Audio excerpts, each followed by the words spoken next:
Hello everyone, my self सपना शारदा। आज मैं आप सबको मुहावरे के बारे में बताऊंगी। मुहावरों को इंग्लिश में इडियम्स कहते हैं, जिसके बारे में आपने सुना ही होगा। आज मैं आपको इनके बारे में बताऊंगी। इससे पहले वाली वीडियो में मैंने आप सबको विराम चिन्ह के बारे में बताया था, जिसको पंक्चुएशन भी कहते हैं। उसका लिंक कमेंट बॉक्स और डिस्क्रिप्शन दोनों में दे दिया गया है। अब हम मुहावरे के बारे में डिस्कस करेंगे। मुहावरे क्या होता है? मुहावरे जो इडियम्स कहते हैं जिनको हम, तो मुहावरे क्या होते हैं? सामान्य अर्थ को छोड़कर विशेष अर्थ देने वाले शब्द समूह या वाक्यांश को मुहावरा कहते हैं। मतलब जो उनका सामान्य अर्थ होता है, मतलब उसको छोड़कर वो विशेष अर्थ देते हैं, मतलब विशेष अर्थ देने वाले शब्द समूह या वाक्यांश को मुहावरा कहते हैं। मीन्स ये हुआ कि जो उनका सामान्य अर्थ है, मतलब जैसे आंखें खुलना ये जैसा मुहावरा है, लेकिन इसका सामान्य अर्थ है होश आना। तो हम कोई भी बात, जैसे हम नॉर्मली बोल सकते हैं कि काम बिगड़ जाने के बाद आंखें खुलने से क्या फायदा, जैसे ये लिखा है, या जब आपका काम बिगड़ गया तब आप होश में आए तो क्या फायदा होगा। तो होश में आना ये वर्ड यूज ना करके अब हम क्या यूज करते हैं? आंखें खुलना। तो उनका कहना है कि जो सामान्य अर्थ है, उनका जो नॉर्मल, जो एक उनका मेन मीनिंग है कि वो क्या कहना चाह रहे हैं, उसको छोड़कर विशेष अर्थ देने वाले शब्द समूह या वाक्यांश को मुहावरा कहते हैं। मुहावरा किसे कहते हैं? सामान्य अर्थ को छोड़कर विशेष अर्थ देने वाले शब्द समूह या वाक्यांश को मुहावरा कहते हैं। तो ये आपको समझ में आ गया। मुहावरे जैसे क्या है? अंत पाना। ये जितने भी मुहावरे हैं मैं इनके बारे में आपको समझाऊंगी, क्योंकि रटने वाली चीज बहुत टफ हो जाती है। रटना जरूरी नहीं है, समझ के पढ़ना चाहिए। अब मुहावरा, उनका अर्थ और उनका हम वाक्य प्रयोग करेंगे। मुहावरे क्या है? अंत पाना।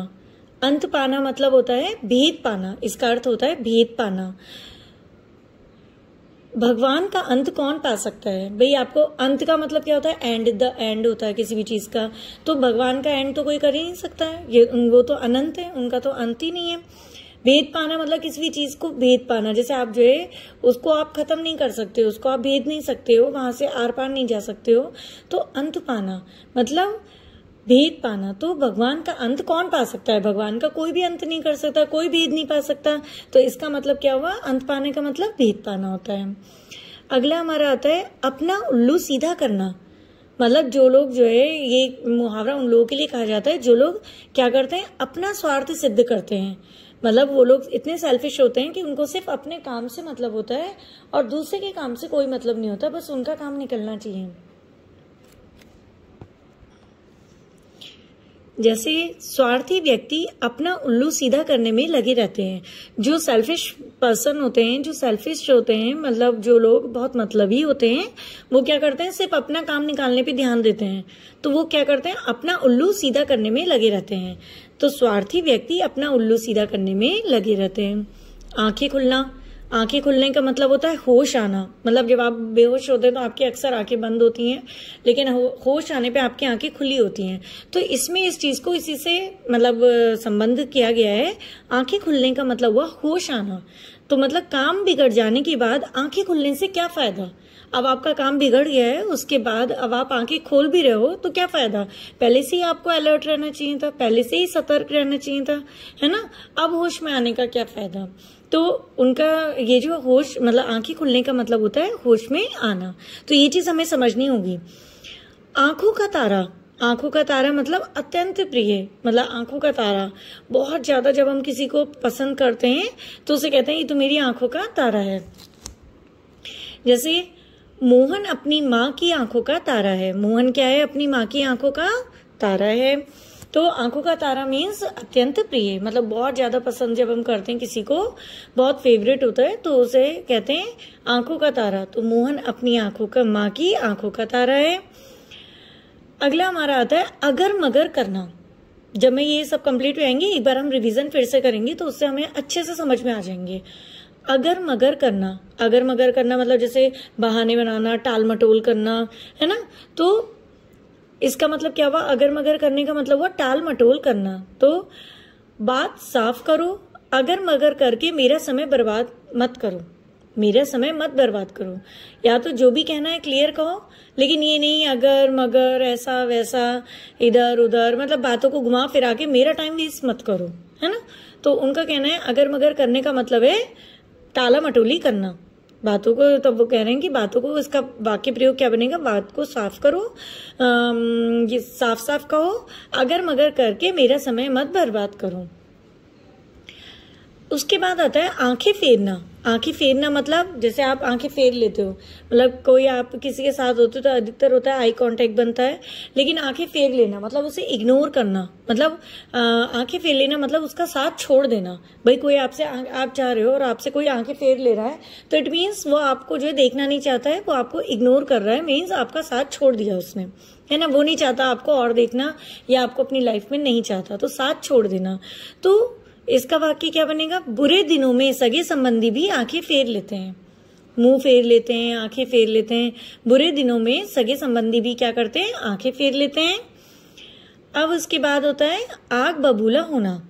भाई आग बबूला, आग तो वैसी गर्म होती है, अब वो जो है बबूला, आग बबूला होना, बिल्कुल खौलना, तो मतलब क्या हुआ कि बहुत क्रोधित होना। भाई जब कोई किसी का टेम्परेचर हाई होगा तो वो क्या होगा, गुस्से में ही होगा। तो ये दोनों कनेक्टेड हैं। आग बबूला होना मतलब बहुत क्रोधित होना। लक्ष्मण की बातें सुनकर परशुराम आग बबूला हो गए।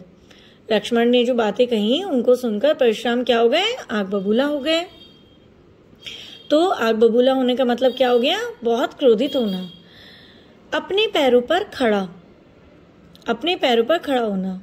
तो अपने पैरों पर खड़ा होने का मतलब होता है स्वावलंबी होना। अपने पैरों पर खड़ा होने का मतलब क्या होता है, स्वावलंबी होना।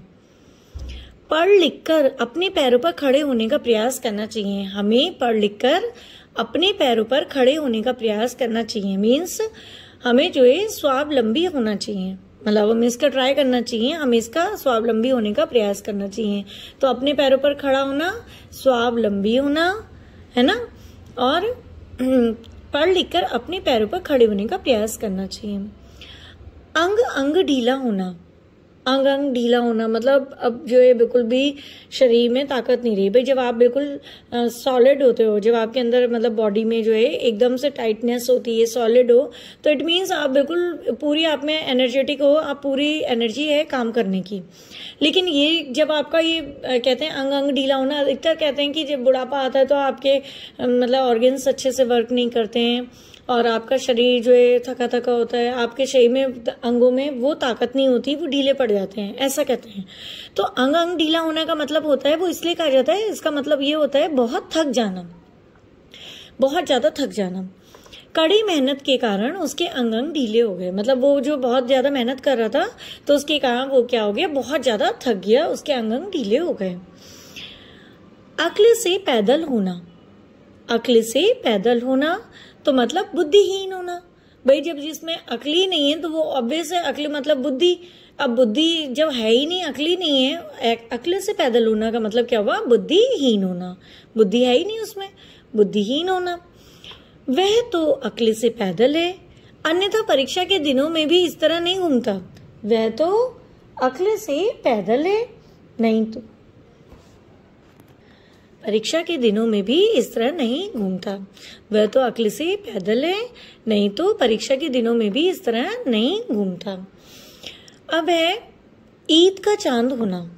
भाई आपने देखा है ये जो ईद है काफी टाइम बाद आती है, उसका चांद काफी टाइम बाद दिखता है। तो ईद का चांद होना मतलब बहुत बहुत ज्यादा वेट करने के बाद, बहुत प्रतीक्षा के बाद दिखाई देना। मतलब कोई जो ना बहुत लंबे टाइम तक नहीं दिखा, उसके बाद दिखता है, तो उसके लिए अक्सर ये कहा जाता है तुम तो भाई ईद का चांद हो गए हो, तुम तो दिखाई नहीं देते हो। तो इसका क्या है, मैं इतने दिनों से तुम्हारी राह देख रहा था, मैं तुम्हारा इतने दिनों से इंतजार कर रहा था, लेकिन तुम तो ईद का चांद हो गए हो, मतलब तुम तो दिख ही नहीं रहे हो, तुम तो आते ही नहीं हो। तो मैं इतने दिनों से तुम्हारी राह देख रहा था, लेकिन तुम तो ईद का चांद हो गए हो। मतलब ईद का चांद होना मतलब बहुत प्रतीक्षा के बाद दिखाई देना। अब ईंट से ईंट बजाना। ईंट से ईंट बजाना तो मतलब हो गया जब करारा जवाब देना, मतलब पत्थर से पत्थर का जवाब देना, पत्थर का जवाब पत्थर से देना, ईंट से ईंट बजाना, तो मतलब करारा जवाब देना कि सामने वाले ने ईंट मारी है तो हमने भी पलट के ईंट ही दे मारी, मीन्स ईंट से ईंट बजाना, अपनी तरफ से भी उतना ही जैसा उसने बोला वैसे ही पलट के जवाब देना। सिमिलैरिटी, उधर से भी अगर ईंट थी तो इधर से भी ईंट है, तो मतलब करारा जवाब देना, जैसा क्वेश्चन था वैसे ही उसने आंसर दिया। भारतीय सेना हर परिस्थिति में दुश्मनों की ईंट से ईंट बजाने की क्षमता रखती है। भारतीय सेना हर परिस्थिति में दुश्मनों की ईंट से ईंट बजाने की क्षमता रखती है ना। तो ईंट से ईंट बजाने का मतलब समझ में आ गया ना, ईंट से ईंट बजाना मतलब करारा जवाब देना। भारतीय सेना हर परिस्थिति में दुश्मनों की ईंट से ईंट बजाने की क्षमता रखती है। अगला है हमारा उल्टी गंगा बहाना। उल्टी गंगा बहाना मतलब नियम के विरुद्ध कार्य करना। भाई गंगा तो सीधी बहेगी ना, लेकिन अगर कोई गंगा को भी उल्टी बहा रहा है तो वो इसलिए कहा जाता है उल्टी गंगा बहाना, मतलब जो रूल्स हैं उनके अगेंस्ट आप कार्य कर रहे हो। मतलब रूल तो कुछ और है लेकिन आप उनके अगेंस्ट काम कर रहे हो, नियम के विरुद्ध कार्य करना। उल्टी गंगा बहाने का मतलब क्या होता है, नियम के विरुद्ध कार्य करना। तो वाक्य, आप मुझसे बड़े हैं, मेरे सामने हाथ जोड़कर उल्टी गंगा ना बहाइए। मतलब आप मुझसे बड़े हैं, आप मेरे सामने हाथ जोड़कर क्यों खड़े हैं? अगर खड़ा होना होगा तो मैं आपके सामने हाथ जोड़ूंगा, मैं आपके सामने झुकूंगा। आप मुझसे बड़े हैं, आप मुझसे बड़े हैं, मेरे सामने हाथ जोड़कर उल्टी गंगा ना बहाइए, है ना। मतलब जो नियम है, जैसा चला आ रहा है, जो संस्कार हैं, आप उनको बिल्कुल वो मत कर दीजिए। आप मुझसे बड़े हैं तो मेरे सामने हाथ जोड़कर मत खड़े हुई। तो मतलब नियम के विरुद्ध कार्य करना, तो उल्टी गंगा बहाना। तो आप जो है मेरे सामने हाथ जोड़कर उल्टी गंगा ना बहाइए। अब 19-20 का अंतर, 19 और 20 में कितना डिफरेंस है? 1 का, है ना। 19-20 का अंतर मतलब एक अगर 19 है, दूसरी चीज 20 है, तो सिर्फ एक ही का डिफरेंस है, बहुत माइनर सा डिफरेंस है, बहुत बड़ा अंतर तो है नहीं। तो इसका मतलब होता है बहुत साधारण अंतर। 19-20 का अंतर मतलब अगर ये 19 है और ये 20 है तो बहुत साधारण सा अंतर, ज्यादा अंतर नहीं है। ये नहीं कि एक जो है 2 है और दूसरा 20 है, तो 2 वाला यहाँ होगा 20 वाला यहाँ होगा, तो बहुत ज्यादा डिफरेंस हुआ। लेकिन अगर एक 19 है और एक 20 है, दोनों पास पास ही हैं, तो उसमें बहुत साधारण अंतर है। दोनों भाइयों की लंबाई में 19-20 का अंतर है, मतलब जो दोनों भाई हैं उनकी लंबाई में 19-20 का अंतर है। अब आता है उसके बाद एड़ी चोटी का जोर लगाना। एड़ी चोटी का जोर लगाना मतलब कठिन परिश्रम करना। एड़ी चोटी का जोर लगाना मतलब कि आपके जब आप कठिन परिश्रम करते हो, आप चलते हो, मेहनत करते हो, कहते नहीं कि एड़ियां घिस गई हैं, मतलब इतनी मेहनत करी, चलते चलते एड़ियां घिस गई, तो एड़ी चोटी का जोर लगाना, आपने अपना सारा जोर लगा दिया, है ना, तो कठिन परिश्रम करना। तो इसका मतलब होता है कठिन परिश्रम करना। परीक्षा में प्रथम आने के लिए उसने एड़ी चोटी का जोर लगा दिया। परीक्षा में प्रथम आने के लिए उसने एड़ी चोटी का जोर लगा दिया। कान खड़े होना। कान खड़े होने का मतलब होता है सचेत होना। कान खड़े होने का मतलब होता है सचेत होना। रात में जरा सी आहट होने पर भी, रात में जरा सी आहट होने पर ही टॉमी के कान खड़े हो जाते हैं। मतलब टॉमी जो एक डॉग के लिए कहा गया है कि रात को जरा सी भी अगर आहट होती है तो उसके कान एकदम से खड़े हो जाते हैं, मतलब वो एकदम से अलर्ट मोड पर आ जाता है, वो एकदम से सचेत हो जाता है। तो कान खड़े होने का मतलब हुआ सचेत होना, एकदम से अलर्ट हो जाना, एक्टिवेट हो जाना, क्या हो गया, एकदम से सचेत होना। तो रात में जरा सी आहट आने पर टॉमी के कान खड़े हो जाते हैं। वाक्य प्रयोग में तो ये है कि ये इतने इंपॉर्टेंट नहीं होते जितना इंपॉर्टेंट होता है मुहावरे का अर्थ समझना। अगर आपको ये सारे अर्थ समझ में आ जाएंगे तो सेंटेंस तो आप अपने मन से भी बना सकते हो। ऐसा नहीं है कि इन सेंटेंसों को हमें रटना है, हमें याद करना है, ऐसा कुछ भी नहीं होता है, आप कुछ भी बना सकते हो। तो हम इसको जो है एक बार फिर से रिवाइज कर लेते हैं। सबसे पहले मैंने आपको क्या समझाया था कि ये जो मुहावरे क्या होते हैं, सामान्य अर्थ को छोड़कर विशेष अर्थ देने वाले शब्द समूह या वाक्यांश को मुहावरा कहते हैं। मतलब जो इनका सामान्य अर्थ होता है उसको छोड़कर विशेष अर्थ देने वाले शब्द समूह या वाक्यांश को क्या कहते हैं, मुहावरा कहते हैं। तो ये सब हमारे मुहावरे हैं और ये उनके अर्थ हैं। तो हमारा पहले था अंत पाना, तो अंत पाने का मतलब हुआ भेद पाना। कि किसी भी चीज का अंत पाना जो है मतलब उसका भेद पाना। तो भगवान का अंत कौन पा सकता है? अपना उल्लू सीधा करना, अपना स्वार्थ सिद्ध करना। स्वार्थी व्यक्ति अपना उल्लू सीधा करने में लगे रहते हैं। आंखें खुलना, होश आना। आंखें खुलने का मतलब था होश आना, मतलब काम बिगड़ जाने के बाद आंखें खुलने से क्या फायदा। आंखों का तारा मतलब अत्यंत प्रिय। मोहन अपनी माँ की आंखों का तारा है। अगर मगर करना मतलब टाल मटोल करना। बात साफ करो, अगर मगर करके मेरा समय मत बर्बाद करो।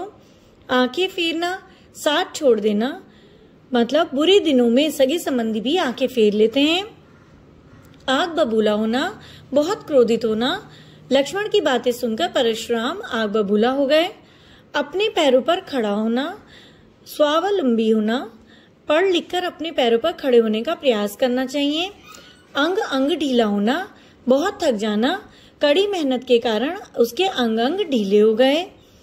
अक्ल से पैदल होना, बुद्धिहीन होना। वह तो अक्ल से पैदल है, अन्यथा परीक्षा के दिनों में भी इस तरह नहीं घूमता। ईद का चांद होना, बहुत प्रतीक्षा के बाद दिखाई देना। मैं इतने दिनों से तुम्हारी राह देख रहा था, लेकिन तुम तो ईद का चांद हो गए। ईट से ईट बजाना, करारा जवाब देना। भारतीय सेना हर परिस्थिति में दुश्मनों की ईट से ईट बजाने की क्षमता रखती है। उल्टी गंगा बहाना, नियम के विरुद्ध कार्य करना।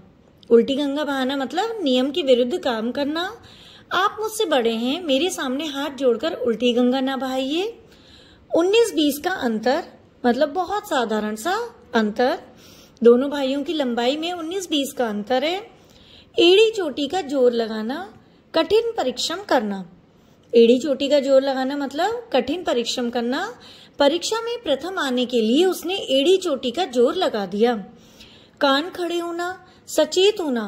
रात में जरा सी आहट होने पर भी टॉमी के कान खड़े हो जाते हैं। इसके बाद अब हम आगे के देखते हैं कैसे मुहावरे हैं, उन पे भी हम लोग ध्यान देंगे। अब इसके बाद हम आते हैं कान पर जू रेंगना। कान पर जू रेंगना मीन्स कुछ भी असर ना होना, मतलब कान पर जू ना रेंगना। किसी के जब हमें बहुत गुस्सा आता है तो जैसे कि अक्सर सुना होगा, कुछ लोग कहते हैं देखो तो उसके कान पे जू भी नहीं रेंग रही, मीन्स उस पर कुछ भी असर नहीं हो रहा है। पिता के बहुत समझाने पर भी उसके कान पर जू नहीं रेंगी। पिता ने बहुत समझाया, उसके बाद भी उसके कान पर जू नहीं रेंगी। तो कान पर जू ना रेंगना मतलब कुछ भी उस पर असर ना होना, बिल्कुल ढीठ हो गया है वो, उस पर कुछ भी असर नहीं हो रहा। आप कितना ही समझा लो, कितना ही डांट लो, कुछ भी कह लो, कुछ भी कर लो, उस पर कुछ भी असर नहीं होने वाला है। तो कान पर जू ना रेंगना मीन्स कुछ भी असर नहीं होना। खून पसीना एक करना मतलब खून पसीना एक करना मीन्स कड़ी मेहनत करना। जब कोई कड़ी मेहनत करता है तो उसका खूब पसीना निकलता है, तो कहते हैं कि खून पसीना एक करना मतलब कि बहुत मेहनत कर रहा है वो, है ना, तो बहुत कड़ी मेहनत कर रहा है ना। कहते हैं कि उसका जो मेहनत कर रहा है खून भी पानी बन जा रहा है, मतलब जो बॉडी की एनर्जी है लेवल, आप खा रहे हो पी रहे हो वो सब आपके काम करने के कहाँ सब खत्म हो जा रहा है, और जब मेहनत कर रहे हो तो उससे क्या हो रहा है, वो पसीना बन के निकल जा रहा है। तो खून पसीना एक करना मतलब कड़ी मेहनत करना। खेतों में किसान खून पसीना एक करते हैं, तब जाकर अन्न का उत्पादन होता है। जब खेतों में किसान खून पसीना एक करते हैं तब जाकर क्या होता है, अन्न का उत्पादन होता है। अगर वो मेहनत ना करें तो अन्न का उत्पादन भी ना हो। अगर वो सब चीज जो है बस प्रकृति के भरोसे छोड़ दें कि नहीं जो होगा देखा जाएगा, तो फिर पूरे देश के सबके जो है वारे न्यारे हो जाएंगे, क्योंकि ये सारी मेहनत किसानों की है। हम उनके एहसानमंद हैं कि वो इतना करते हैं तो हमें जाकर अन्न मिलता है। तो खून पसीना एक करना, कड़ी मेहनत करना। खेतों में किसान खून पसीना एक करते हैं तब जाकर अन्न का उत्पादन होता है। खटाई में पड़ना, खटाई में पड़ना मतलब रुकावट आ जाना, है ना। खटाई में पड़ना मीन्स रुकावट आ जाना। हड़ताल के कारण बैंक के अनेक काम खटाई में पड़ गए, है ना। कोई भी चीज है उसमें जैसे कि कहते हैं कि खटाई पड़ गई, मतलब कि बहुत ज्यादा खट्टा खट्टा हो गया, मीन्स अब उसका जो है आगे खा नहीं पाएगा, खा रहे हैं तब भी नहीं खा पाएगा क्योंकि वो रुक गया फिर, है ना। तो खटाई में पड़ना मीन्स ये जो है काम रुक गया, रुकावट आ जाना। हड़ताल के कारण बैंक के अनेक काम खटाई में पड़ गए। गागर में सागर भरना, गागर में सागर भरना संक्षेप में बहुत ही महत्वपूर्ण बातें व्यक्त करना। गागर उसका छोटा रूप है और सागर बड़ा रूप हो गया, तो गागर में सागर भरना मीन्स थोड़े में ही बहुत इंपॉर्टेंट बातें व्यक्त करना। गागर में सागर भरना आसान काम नहीं है। मतलब कम शब्दों में आप ज्यादा से ज्यादा व्याख्या करें, ये आसान काम नहीं होता है। गाल बजाना मतलब डींगे मारना, मतलब बढ़ चढ़कर बातें करना, कि मतलब बहुत बढ़ चढ़ के बातें कर रहा है। मतलब कुछ लोग ये भी कहते हैं, हाँ बेटा बोलते रहो, हम लपेट रहे हैं, बोलते जाओ, हम लपेट रहे हैं। मीन्स उन्हें पता है वो डींगे मार रहा है, बहुत बढ़ चढ़ के बोल रहा है, जो हो ही नहीं सकता, ऐसी ऐसी बातें भी फेंक रहा है ना, कहते नहीं फिर बहुत फेंक रहा है ये तो गाल बजाना मतलब डींगे मारना, मतलब बढ़ चढ़कर बातें करना। केवल गाल बजाने से कोई व्यक्ति उन्नति नहीं कर सकता। केवल डींगे मारने से या बढ़ चढ़कर बातें करने से व्यक्ति उन्नति नहीं कर सकता। घाव पर नमक छिड़कना मतलब दुख को और अधिक बढ़ाना। घाव पर अगर आप नमक छिड़कोगे तो आपको क्या होगी, जलन आपकी बढ़ जाएगी, आपका जो घाव है और ज्यादा वो हो जाएगा, है ना, मतलब नासूर बन जाएगा। तो घाव पर नमक छिड़कना मतलब दुख को और अधिक बढ़ाना। एक तो वह वैसे ही दुखी है, ऊपर से दुख भरी बातें याद दिलाकर घाव पर नमक छिड़कने का काम कर रहे हो। एक तो वो वैसे ही दुखी है, ऊपर से दुख भरी बातें याद दिलाकर घाव पर नमक छिड़कने का काम कर रहे हो। तो घाव पर नमक छिड़कना मतलब आपका जो दुख है उसको और अधिक बढ़ा देना, तो दुख को और अधिक बढ़ाना। चंपत होने का मतलब भाग जाना। कहते नहीं वो तो भैया चंपत हो गया, वो तो 9-2-11 हो गया, भाग गया। तो चंपत होने का मतलब क्या होता है, भाग जाना। तो हमारा था चंपत होना मतलब भाग जाना। तो सुरेश का नौकर घर से कीमती सामान लेकर चंपत हो गया। मतलब सुरेश का जो नौकर था वो घर से कीमती सामान लेके फरार हो गया, वो 9-2-11 हो गया। तो चंपत होना का मतलब होता है भाग जाना। छक्के छुड़ाना मीन्स पराजित करना, हरा देना, छक्के छुड़ाना। अरे उनके तो छक्के छूट गए, उनको तो मैंने इतना हराया, इतना पराजित कर दिया हमने उन्हें कि उनके छक्के छुड़ा दिए। तो भारतीय सैनिकों ने दुश्मनों के छक्के छुड़ा दिए। भारतीय सैनिकों ने क्या किया, दुश्मनों के छक्के छुड़ा दिए। जी चुराना, मन न लगाना। किसी भी काम से जी चुराना, मुझे ये नहीं करना, मेरा मन नहीं है, तो इसका मतलब हुआ मन न लगाना। पढ़ाई से जी चुराने वाला छात्र परीक्षा में सफल नहीं हो सकता। पढ़ाई से जी चुराने वाला छात्र परीक्षा में सफल नहीं हो सकता। पढ़ाई से जी चुराने वाला छात्र परीक्षा में सफल नहीं हो सकता। टका सा जवाब देना मतलब साफ इनकार कर देना। मतलब कोई शर्म लिहाज नहीं है, बिल्कुल एकदम क्लियर आप मना कर दो, ऐसे मना कर देना, है ना। तो टका सा जवाब देना मतलब साफ इनकार कर देना। मैंने मोहन से कुछ रुपए उधार मांगे किंतु उसने टका सा जवाब दे दिया, एकदम से मना कर दिया उसने कहा मुझ पे रुपए है ही नहीं, मैं दे ही नहीं सकता। सोचने का भी वो नहीं दिया टाइम की, चलो सोच के बताएगा, ये भी नहीं कहा, सीधे सीधे उसने बोल दिया कि मैं नहीं दे पाऊंगा। मतलब उसने साफ मना कर दिया। टका सा जवाब देना मतलब होता है साफ इनकार कर देना। तो मैंने मोहन से कुछ रुपए उधार मांगे किंतु उसने टका सा जवाब दे दिया। टेढ़ी खीर का मतलब होता है कठिन कार्य। टेढ़ी खीर का मतलब होता है कठिन कार्य, है ना। निकम्मे के लिए आसान काम भी टेढ़ी खीर ही साबित होती है। मतलब जो निकम्मा होगा, जिसको काम करने का बिल्कुल आलसी होगा, उसको अगर हम इजी वर्क भी दे दें, मतलब आसान सा काम भी दे दें, वो भी उसके लिए टेढ़ी खीर के बराबर होती है। कि अरे भैया इतना कठिन काम दे दिया। टेढ़ी खीर मतलब कठिन कार्य होना, टेढ़ी खीर होना मतलब कठिन कार्य होना। मुंह फुलाने का मतलब होता है नाराज होना। आप देखना अक्सर कोई भी अगर नाराज होकर बैठ जाता है तो गप्पा सा मुंह फुला के बैठ जाते हैं बच्चे, है ना। छोटे बच्चों को देखा होगा, गोल गप्पे से मुंह बना के बैठ जाते हैं। तो मुंह फुलाना मतलब नाराज होना। अमित बात बात पर मुंह फुला लेता है। सोनी बात बात पर मुंह फुला लेती है, या पिंकी बात बात पर मुंह फुला लेती है। तो मतलब ये जो बच्चे होते हैं उनका नेचर ऐसा होता है, वे बच्चे ही बचपना करते हैं तो नाराज हो जाते हैं, तो वो क्या होता है मुंह फुलाकर बैठ जाते हैं। तो उनको अधिकतर यही कहते हैं कि वो देखो मुंह फुलाकर बैठ गई, है ना। अब आता है मुंह की खाना मतलब परास्त होना। तो मुंह की खाना, जब हम कहीं पर मुंह की खाते हैं, मीन्स अगर हम गिर गए और मुंह के बल गिरे तो मुंह पे चोट लगी हमारे, मतलब हम हार गए, तभी तो मुंह के बल गिरे। अगर हम कोई गेम खेल रहे हैं या हम उसमें जो है कोई भी चीज ऐसी है जिसमें हम गिर गए या हमारे गिरने से दूसरे की जीत है, तो वो क्या हुआ, पराजित होना। मुंह की खाना मतलब हार होना, परास्त होना। पाकिस्तान को हर बार भारत के मुंह की खानी पड़ती है। पाकिस्तान को हर बार भारत से मुंह की खानी पड़ती है।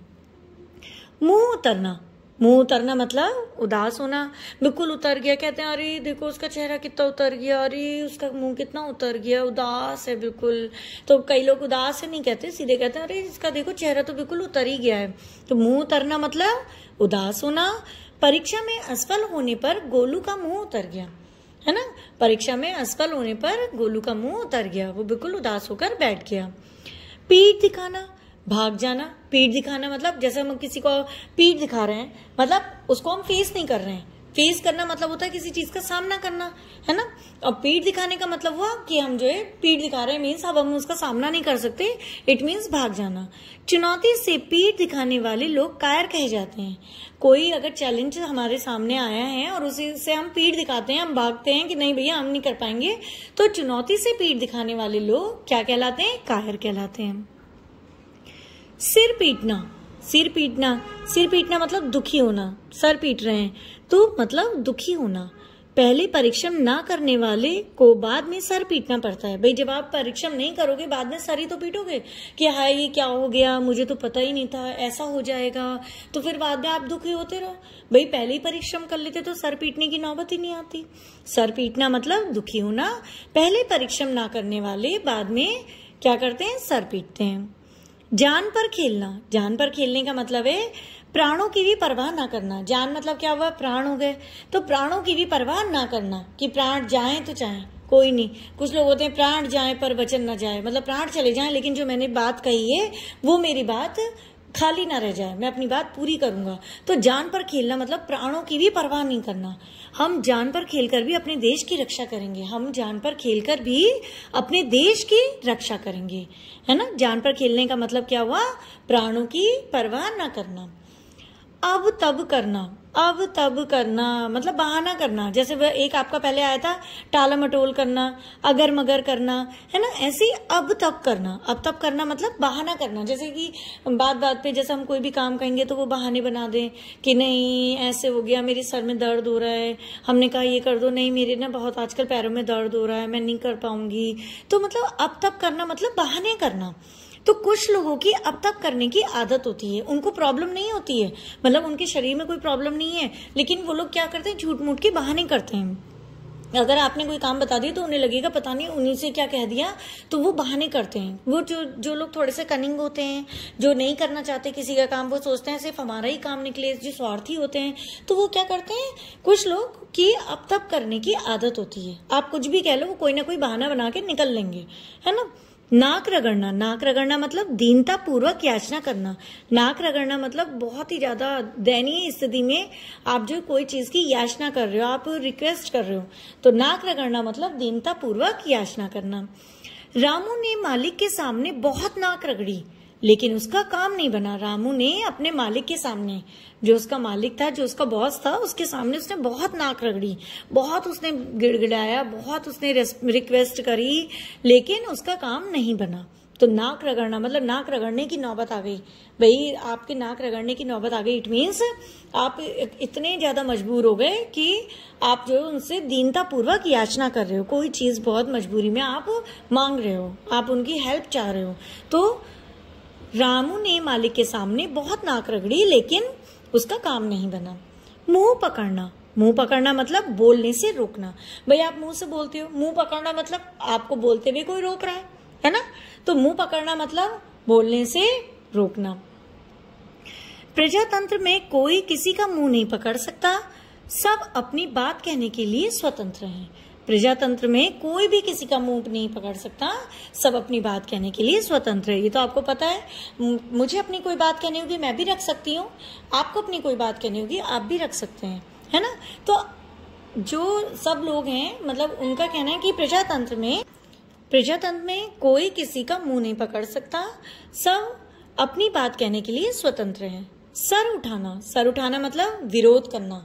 मतलब जैसे आप सर झुका के चल रहे हो, मीन्स आप ओबे कर रहे हो, आप उनकी बात मान रहे हो। सर उठाने का मतलब क्या हुआ? विरोध करना। मतलब अगर आपने सर उठाया मीन्स आप कोई बात उनकी ऐसी है जो नहीं मान रहे हो और आपने सर उठाया मीन्स आप उसकी बात के अगेंस्ट हो, है ना। तो सर उठाना मतलब विरोध करना। बुरे समय में विरोधी भी सर उठाने लगते हैं।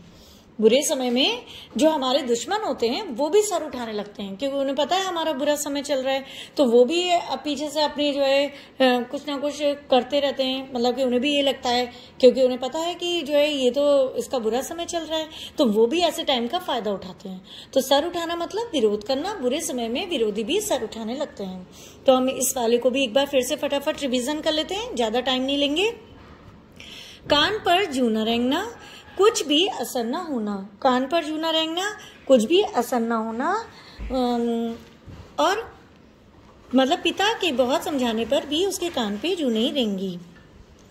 तो कान पर जूं न रेंगना मतलब कुछ भी असर न होना। पिता के बहुत समझाने पर भी उसके कान पर जूं नहीं रेंगी। खून पसीना एक करना मतलब कड़ी मेहनत करना। खेतों में किसान खून पसीना एक करते हैं, तब जाकर अन्न का उत्पादन होता है।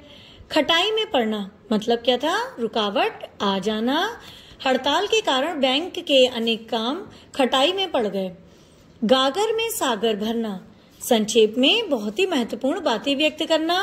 गागर में सागर भरना आसान काम नहीं है।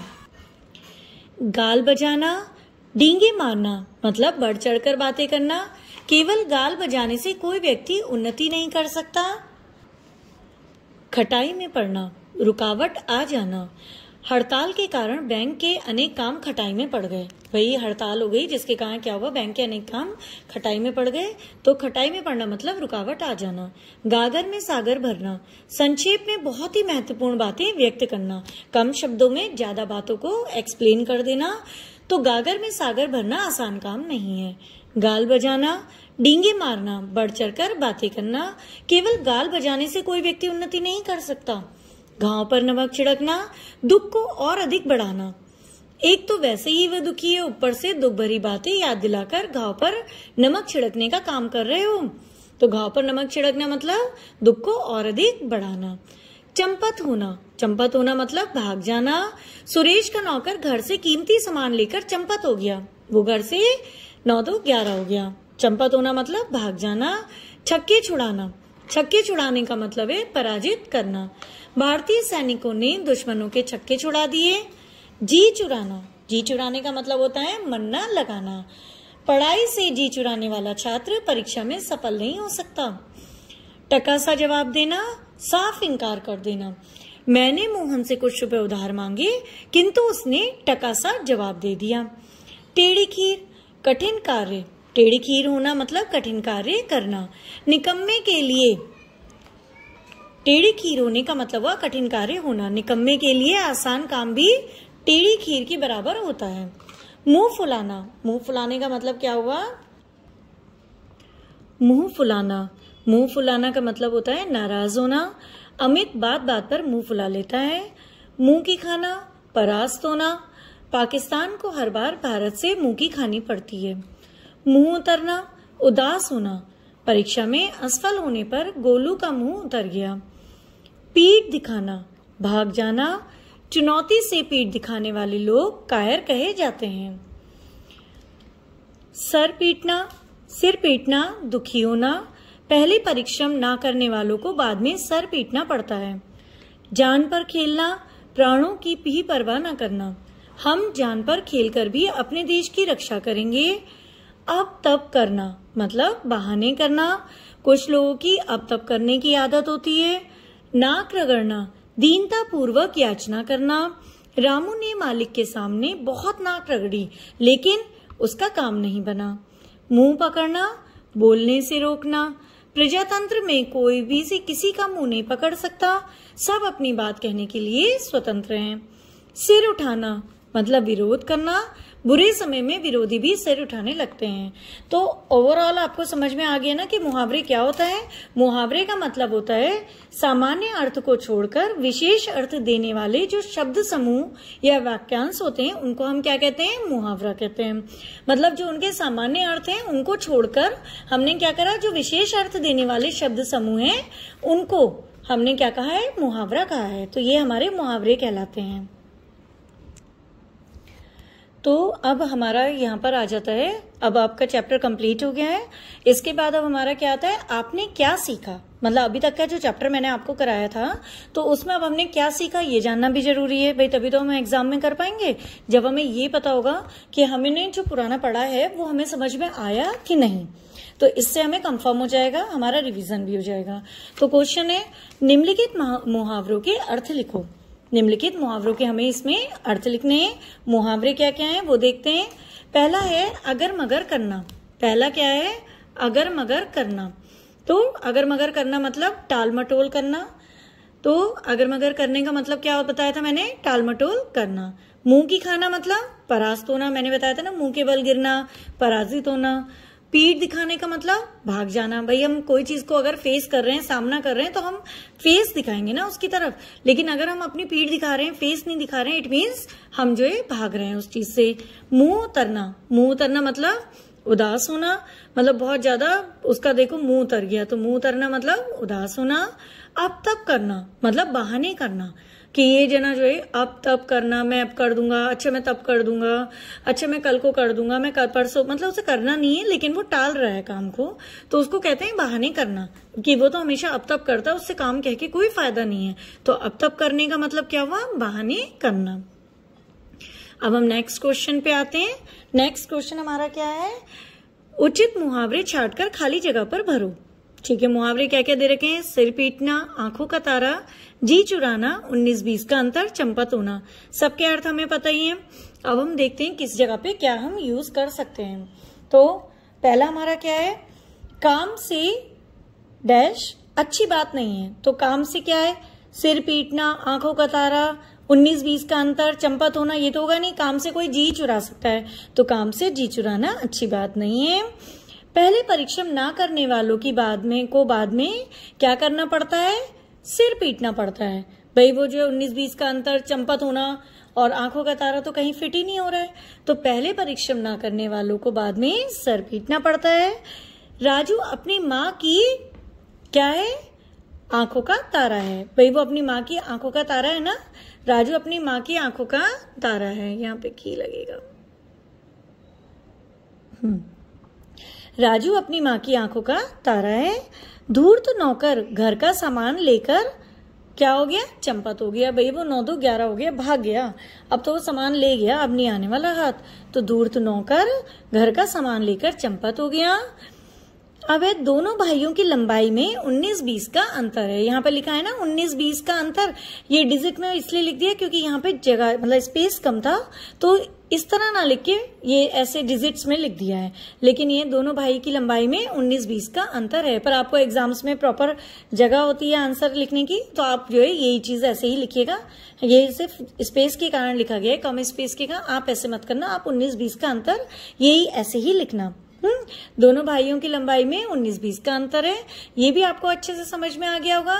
चलते हैं अब हम नेक्स्ट क्वेश्चन में। नेक्स्ट क्वेश्चन क्या है हमारा, निम्नलिखित मुहावरों का प्रयोग करके वाक्य बनाओ। अब ये मुहावरे दिए हैं, इनका यूज करके आपको क्या करना है, वाक्य बनाना है। अब देखिए कोई भी मुहावरे यूज करके आप वाक्य तब बनाएंगे जब आपको उन मुहावरों का अर्थ पता हो। मैंने बहुत अच्छे तरीके से सारे मुहावरे समझाए हैं, उम्मीद करती हूँ सब मुहावरों के अर्थ आपको समझ में आ रहे होंगे।